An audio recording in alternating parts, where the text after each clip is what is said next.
నమస్తే అన్న, అందరికీ నమస్కారం. కువైట్లోని ప్రవాస కార్మికులకు సంబంధించి ఒక కీలక సమావేశం జరిగింది.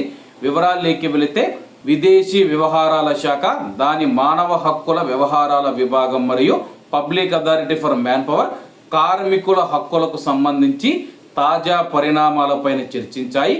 కార్మికుల యొక్క పని వాతావరణాన్ని మెరుగుపరచడానికి మరియు కార్మికుల రక్షణను పెంచడానికి, బలోపేతం చేయడానికి, వాతావరణాన్ని మెరుగుపరచడానికి సంబంధిత అధికారుల మధ్య సమన్వయాన్ని బలోపేతం చేసే మార్గాలను కూడా ఇరుపక్షాలు చర్చించాయి.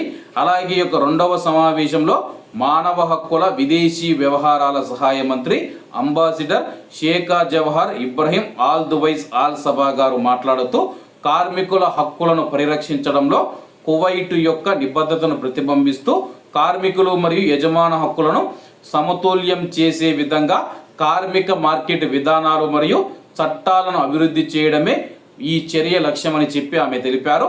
అంతర్జాతీయ కార్మిక సంస్థ మరియు అంతర్జాతీయ మానవ హక్కుల ఒప్పందాల కింద కార్మికుల హక్కులను పరిరక్షణకు సంబంధించి ఒప్పందాలను అమలు చేయడానికి కువైట్ కట్టుబడి ఉందని చెప్పేసి తెలుపుతూ ఉన్నారన్నమాట.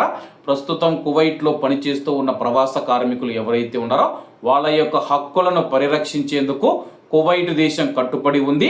అలాగే రాబోయే రోజుల్లో కొత్త చట్టాలు తీసుకుని వస్తాము, పాత చట్టాలను అప్డేట్ చేస్తామని చెప్పేసి తెలుపుతూ ఉన్నారన్నమాట.